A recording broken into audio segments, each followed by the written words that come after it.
Alors, pour ce nouvel entretien, je voudrais te poser la question suivante. Comment rapprocher le raisonnement intuitif du client par rapport au raisonnement juridique de l'avocat? Bon, c'est une question qui est apparemment simple et qui est en fait assez difficile.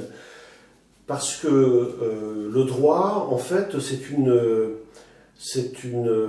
version, hein, comme on disait, de version latine. Il faut transcrire le latin en français ou le contraire. Et là, c'est la même chose. On a un langage profane et le juriste, il a un langage technique, un langage juridique. Et ce langage-là, il obéit à des catégories de droit.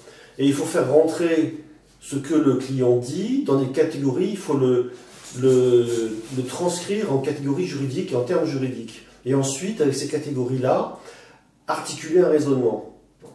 Et on n'est pas sur le même niveau de compréhension. Le client a sa vérité et l'avocat n'a pas sa vérité, mais il a, disons, la vérité ou une façon de voir les choses qui est la vérité juridique ou qui est l'objectivation juridique.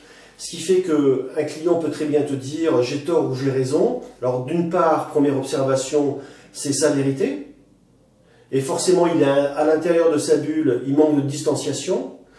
Normalement, l'avocat doit avoir impérativement la distanciation par rapport à ce que le client lui dit, étant observé en plus qu'il ne doit pas se faire atteindre par ce que l'on appelle le syndrome de Stockholm. Tu connais ? Syndrome de Stockholm, prise d'otage à Stockholm, et au procès, ceux qui avaient été pris en otage commençaient à défendre les preneurs d'otages. Parce qu'il s'était créé à un moment donné un lien qui est un lien humain, malgré ce qui se passait, et ils avaient l'air de prendre fait et cause pour eux. Donc syndrome de Stockholm, par capillarité, on finit par voir dans le client effectivement toute sa dimension humaine, et on oublie un peu le problème juridique ou la dimension juridique du dossier, et qui elle est beaucoup plus objective. Et heureusement, parce que c'est ce qui permet ensuite de rendre une décision, et une décision en droit, une décision qui va être la plus objective possible. Et sans parler du syndrome de Stockholm, est-ce que tu peux illustrer par des exemples plus courants, des exemples classiques comme un dégât des eaux Oui, un divorce, comme on disait tout à l'heure, oui. Un homme et une femme vont arriver, chacun avec leur vérité. Mon mari a tous les défauts, ma femme... Elle est comme ça, mais vous comprenez. Bon. L'homme et la femme, ou peu importe, déjà ils ont chacun une vérité, une façon de concevoir les choses, et ensuite ils ont chacun alors qu'ils ont vécu la même chose, chacun va avoir un vécu différent. Donc les deux avocats qui vont s'affronter, plus ou moins, ça dépend du type de divorce, vont chacun répercuter auprès du juge qui est à ce moment-là le tiers exclu, et qui va permettre de trouver la solution quand on leur rapporte des faits différents, et lui va ensuite faire non pas l'addition des deux, ni une synthèse, mais va regarder les éléments pertinents afin de trouver une solution objective aux deux, mais solution qui n'est pas toujours perçue par le client comme étant la justice.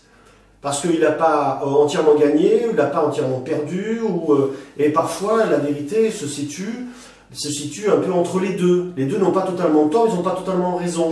Et donc le rôle du juge est un rôle qui est assez difficile. Mais justement, la règle de droit est là pour lui permettre de se raccrocher à quelque chose. Le problème, je crois que c'est Castoriadis qui le disait il y a longtemps,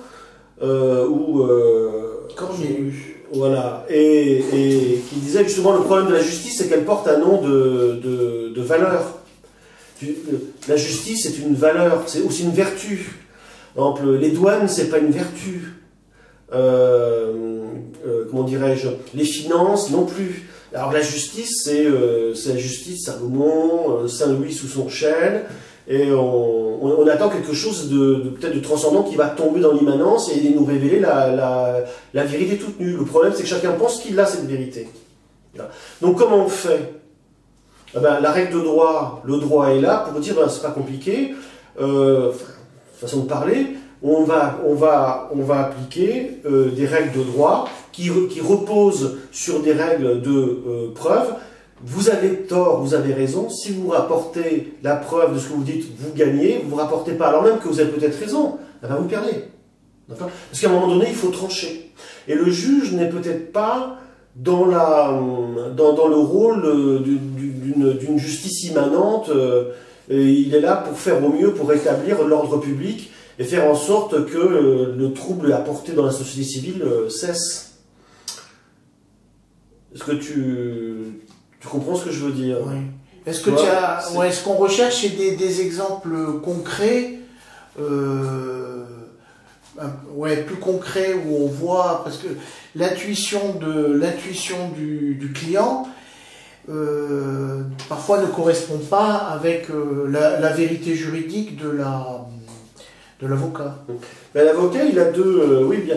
L'avocat doit entendre son client, doit comprendre la vérité de son client, la bulle dans laquelle il vit, et lui expliquer que c'est peut-être pas toute la dimension du dossier. On m'avait dit il y a longtemps, et j'ai mis du temps avant de comprendre cette assertion. L'avocat, on dit, dans un dossier, il y a deux vérités. Et l'avocat doit toujours avoir ça à l'esprit. C'est sa position et la position de son contradicteur. C'est-à-dire, il y a toujours deux vérités. Les deux vérités sont vraies, mais elles sont vraies jusqu'à un certain point. Oui, elles sont vraies à un moment donné pour quelqu'un et jusqu'à un certain point. Mais il faut pouvoir entendre la vérité de l'autre aussi. C'est pour ça qu'il y a un débat contradictoire. C'est pour ça qu'il y a deux avocats.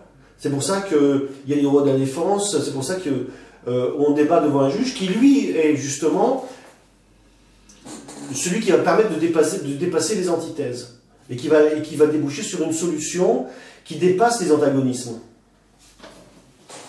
Donc deux vérités dans un dossier, je crois que c'est vrai, et pour sortir de cet antagonisme, c'est le juge arbitre ou le juge prêtre qui dit la loi, voilà, et qui va peut-être, tout en écoutant les prétentions des uns et des autres, et voir jusqu'où ils ont raison, et peut-être s'imprégner de leur